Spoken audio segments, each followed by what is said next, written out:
চলুন সরাসরি মূল বিষয়ে প্রবেশ করা যাক। আজকে আমরা একেবারে অন্যরকম কিন্তু দারুণ একটা বিষয় নিয়ে কথা বলবো, অ্যাটমিক হ্যাবিটস।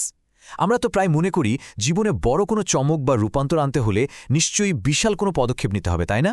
কিন্তু আজকের এই বিশ্লেষণে আমরা দেখব কিভাবে একদম ছোট, বলতে গেলে প্রায় চোখেও পড়ে না এমন কিছু দৈনন্দিন অভ্যাস একত্রিত হয়ে জীবনের রীতিমতো অভাবনীয় পরিবর্তন ঘটাতে পারে। জেমস ক্লিয়ারের যুগান্তকারী চিন্তাধারা থেকে আমরা আজ জানব কিভাবে প্রতিদিনের ছোট ছোট অভ্যাসগুলোই আসলে আমাদের জীবনের আসল চালিকা শক্তি। রাতারাতি বিশাল কিছু অর্জনের স্বপ্ন আমরা কেনা দেখি। ওজন কমানো, ব্যবসা দাঁড় করানো থেকে শুরু করে বড় কোনো চ্যাম্পিয়নশিপ জেতা, সবকিছুতেই আমাদের চোখ থাকে ওই চূড়ান্ত ফিনিশিং লাইনের দিকে। কিন্তু একটা ব্যাপার ভেবে দেখার মতো, এই বিশাল লক্ষ্যের পেছনে ছুটতে গিয়ে আমরা যে চরম মূল্যটা চোকাচ্ছি তা হলো আমাদের দৈনন্দিন জীবনের ছোট ছোট উন্নতিগুলোকে একদমই পাত্তা না দেওয়া। অথচ পৃথিবীর সবচেয়ে শক্তিশালী পরিবর্তনগুলো কিন্তু শুরু হয় এমন কিছু পদক্ষেপ থেকে যা প্রথম দেখায় একেবারেই গুরুত্বহীন মনে হতে পারে। পর্ব এক চূর্ণ বিচূর্ণ শুরু।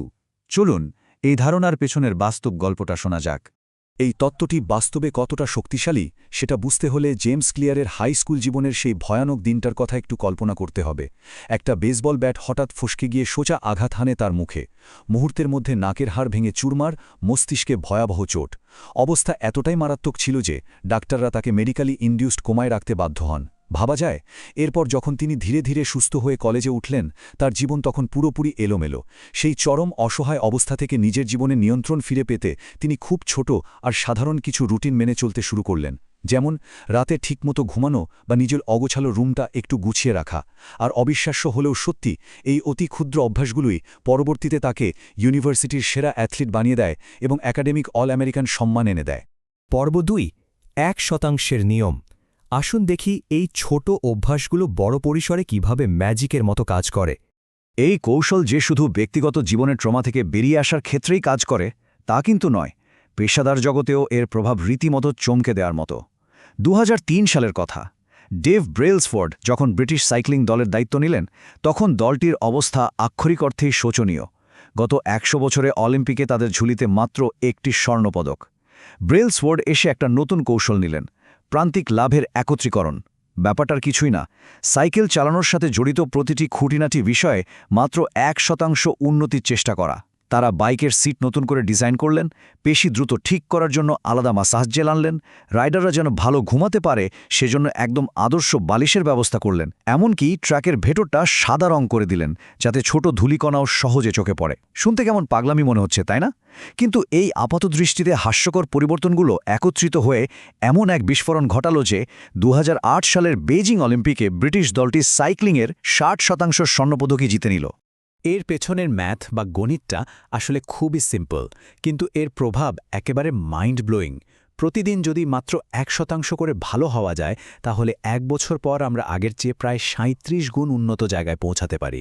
হ্যাঁ, কথাটা শুনতে অবাক লাগলো, সত্যি ৩৭ গুণ। অন্যদিকে প্রতিদিন যদি ১% করে খারাপের দিকে যাওয়া যায়, তবে বছর শেষে আমাদের পারফরম্যান্স প্রায় শূন্যের কাছাকাছি নেমে আসে। অর্থাৎ আজকের একটা ছোট্ট সিদ্ধান্ত হয়তো কালই কোনো বড় পার্থক্য গড়বে না, কিন্তু দীর্ঘমেয়াদে এটা এক বিশাল ব্যবধান তৈরি করে দেয়। তবে একটা বিষয়ে খুব সাবধান থাকা জরুরি। অভ্যাস কিন্তু একটা দ্বিধারী তলোয়ারের মতো। কম্পাউন্ডিং বা চক্রবৃদ্ধির এই নিয়ম আমাদের পক্ষে যেমন কাজ করে, বিপক্ষেও ঠিক একইভাবে কাজ করতে পারে। প্রতিদিন একটু একটু করে নতুন কিছু শেখা বা সম্পর্ক উন্নত করা যেমন ইতিবাচক ফলাফল আনে, ঠিক তেমনি প্রতিদিনের একটু একটু মানসিক চাপ, ছোটখাটো হতাশা বা নেতিবাচক চিন্তাও কিন্তু চক্রবৃদ্ধি হারে বাড়তে থাকে। আর এক সময় সেটাই ভয়ঙ্কর রূপ ধারণ করে। তাই সময় আমাদের বন্ধু হবে নাকি শত্রু, সেটা পুরোপুরি নির্ভর করছে আমাদের এই অভ্যাসের ওপর। পর্ব ৩, হতাশার উপত্যকা। এতক্ষণ তো অভ্যাসের শক্তি নিয়ে কথা হলো, তাহলে মানুষ নতুন অভ্যাস গড়তে গিয়ে বারবার ব্যর্থ হয় কেন? এই হাল ছেড়ে দেওয়ার মূল কারণ লুকিয়ে আছে সুপ্ত সম্ভাবনার মালভূমি বা প্ল্যাটো অফ ল্যাটেন্ট পোটেনশিয়ালের মাঝে। খুব সহজ ভাষায় বললে, কাজ শুরু করা আর সেই কাজের রেজাল্ট চোখে দেখার মাঝখানের যে বিরক্তিকর সময়টা, সেটাই হলো এই মালভূমি। আমরা সাধারণত আশা করি আজকে কাজ শুরু করেছি মানে কাল থেকেই গ্রাফটা সোজা উপরের দিকে উঠবে, কিন্তু বাস্তবে তো তা হয় না। প্রথম কয়েকদিন, এমনকি কয়েক মাস পরেও মনে হতে পারে, ধুর, কোনো উন্নতি তো হচ্ছে না। ব্যাপারটা আরও একটু ক্লিয়ার করা যাক একটা বরফ গলার উদাহরণ দিয়ে। ধরুন একটা ঘরে ২৫ ডিগ্রি তাপমাত্রায় একটা বরফের টুকরো রাখা আছে। তাপমাত্রা ধীরে ধীরে ২৬, ২৭, ২৮ করে ৩১ ডিগ্রি পর্যন্ত বাড়ল। বরফের কিন্তু কোনো পরিবর্তনই চোখে পড়ল না, কিন্তু যেই না তাপমাত্রা ৩২ ডিগ্রিতে পৌঁছালো, ঠিক তখনই বরফটা গলতে শুরু করল। এখন ভেবে দেখুন তো, আগের তাপমাত্রা বৃদ্ধিগুলো কি তাহলে পুরোপুরি বৃথা গেছে? একদমই না, সেগুলো আসলে কেবল শক্তি সঞ্চয় করছিল, আর ৩২ ডিগ্রিতে এসে সেই সঞ্চিত শক্তির একটা বহিঃপ্রকাশ ঘটল। আমাদের প্রতিদিনের অভ্যাসগুলো ঠিক এই বরফের মতোই কাজ করে। আর ঠিক এই জায়গাতেই তৈরি হয় হতাশার উপত্যকা। আমরা যা আশা করি আর বাস্তবে যা ঘটে, এই দুয়ের মাঝখানের যে বিশাল ফাঁকা জায়গাটা, সেটাই হলো এই উপত্যকা।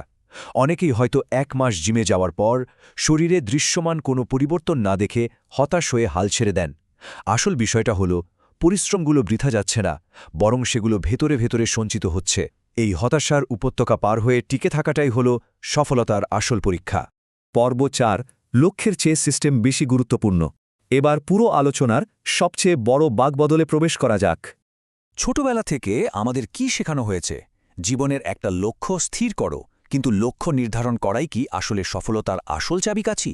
জেমস ক্লিয়ার বলছেন, লক্ষ্য হলো তাদের জন্য যারা একবার জিততে চায়, আর সিস্টেম হলো তাদের জন্য যারা বারবার জিততে চায়। কথাটা আমাদের প্রচলিত চিন্তাভাবনাকে একেবারে উল্টে দেয়। শুধু ফিনিশিং লাইনের দিকে তাকিয়ে থাকলে চলবে না, বরং দীর্ঘমেয়াদে ক্রমাগত উন্নতি করতে হলে একটি শক্ত সিস্টেম বা প্রক্রিয়ার কোনো বিকল্প নেই। একটা খুব মজার ব্যাপার খেয়াল করা যেতে পারে, যে কোনো প্রতিযোগিতায় যিনি বিজয়ী হন আর যিনি হেরে যান, দুজনের লক্ষ্য কিন্তু একদম সেম থাকে। অলিম্পিকে অংশগ্রহণকারী প্রতিটা দৌড়বিদই তো স্বর্ণপদক জেতার লক্ষ্য নিয়ে আসেন, তাই না? যেহেতু বিজয়ী এবং পরাজিত দুজনেরই লক্ষ্য একই, তার মানে শুধুমাত্র লক্ষ্য কখনোই সফলতার মূল কারণ হতে পারে না। আসল পার্থক্যটা তৈরি হয় তাদের দৈনন্দিন সিস্টেমে, তাদের অনুশীলনের পদ্ধতিতে।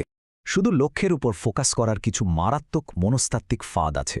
প্রথমত, এটা সুখকে ভবিষ্যতের কোনো একটা অর্জনের জন্য আটকে রাখে। মনে হয় লক্ষ্যে পৌঁছালে তবেই আমি খুশি হব। দ্বিতীয়ত, এটা একটা সাময়িক পরিবর্তন আনে, যাকে বলা যায় ইয়ো এফেক্ট। ধরুন, পরীক্ষার জন্য রাত জেগে পড়লেন, কিন্তু পরীক্ষা শেষ তো পড়ালেখাও বন্ধ, কারণ লক্ষ্য অর্জিত হয়ে গেছে। এর ফলে খুব সহজেই আবার আগের সেই পুরনো খারাপ অভ্যাসে ফিরে যাওয়ার প্রবণতা তৈরি হয়, কারণ মনোযোগটা শুধু গন্তব্যে থাকে, যাত্রাপথে নয়। পর্ব ৫, পরিবর্তনের ৩টি স্তর। তাহলে এই সাময়িক পরিবর্তনের চক্র ভেঙে চিরস্থায়ী সিস্টেম কিভাবে তৈরি করা যায়? এখানেই আসে পরিবর্তনের সবচেয়ে শক্তিশালী কাঠামোটি। আমাদের আচরণ পরিবর্তনের মূলত ৩টি আলাদা স্তর বা গভীরতা থাকে, ঠিক যেন একটা পেঁয়াজের মতো, একটার পর একটা স্তর। সমস্যা হলো, বেশিরভাগ সময়েই পরিবর্তনের চেষ্টাটা শুরু হয় একদম বাইরের স্তর থেকে, যা আসলে একটা ভুল কৌশল। স্তরগুলো একটু ভেঙে বলা যাক। সবচেয়ে বাইরের স্তরটা হলো ফলাফল, মানে আমরা কি অর্জন করতে চাই, যেমন ওজন কমানো বা বই লেখা। এর ভেতরের স্তরটা হলো প্রক্রিয়া, মানে আমরা কি করছি, যেমন প্রতিদিন জিমে যাওয়া বা টেবিলে বসে লেখা। আর একেবারে গভীরের যে স্তরটা, সেটা হলো পরিচয়, মানে আমরা নিজেদের সম্পর্কে কি বিশ্বাস করি, আমাদের বিশ্বদর্শন বা আইডেন্টিটি। বেশিরভাগ মানুষই বাইরের দুটো স্তর, মানে ফলাফল আর প্রক্রিয়ার ওপর জোর দেয়, কিন্তু গভীরে গিয়ে নিজেদের পরিচয় বদলানোর কথা চিন্তাও করে না। আর ঠিক এখানেই লুকিয়ে আছে সবচেয়ে বড় রহস্যটা। যে কোনো অভ্যাস তখনই দীর্ঘস্থায়ী আর স্বয়ংক্রিয় হয়ে যায় যখন সেটা আমাদের পরিচয়ের একটা অবিচ্ছেদ্য অংশ হয়ে দাঁড়ায়। আসল লক্ষ্য কোনো বই পড়া শেষ করা নয়, আসল লক্ষ্য হওয়া উচিত নিজেকে একজন পাঠক হিসেবে গড়ে তোলা। লক্ষ্য শুধু ম্যারাথন দৌড়ানো নয়, লক্ষ্য হলো একজন দৌড়বিদ হয়ে ওঠা। যখন কোনো কাজ আমাদের পরিচয়ের সাথে একদম মিশে যায়, তখন সেই কাজটা করার জন্য বাইরে থেকে আলাদা কোনো অনুপ্রেরণার দরকারই পড়ে না। আজকের এই বিশ্লেষণ শেষ করার আগে একটি চিন্তার খোরাক রেখে যেতে চাই। বড় বড় লক্ষ্য নিয়ে হতাশ হওয়ার দিন তো অনেক হলো, তাই না? এবার আসুন একটু অন্যভাবে ভাবি। নিজের স্বপ্নের সেই পরিচয়টি অর্জন করার জন্য আজই, এই মুহূর্তেই এমন কোনো ছোট্ট, অতি ক্ষুদ্র ১% একটা সিস্টেম শুরু করা যেতে পারে, যা প্রতিদিন একটু একটু করে সেই নতুন পরিচয়ের প্রমাণ দিতে শুরু করবে। মনে রাখতে হবে, ছোট ছোট পরিবর্তনের এই ধারাবাহিকতাই কিন্তু একদিন বিশাল অর্জনের দরজা খুলে দেয়। শুরুটা হোক আজ থেকেই।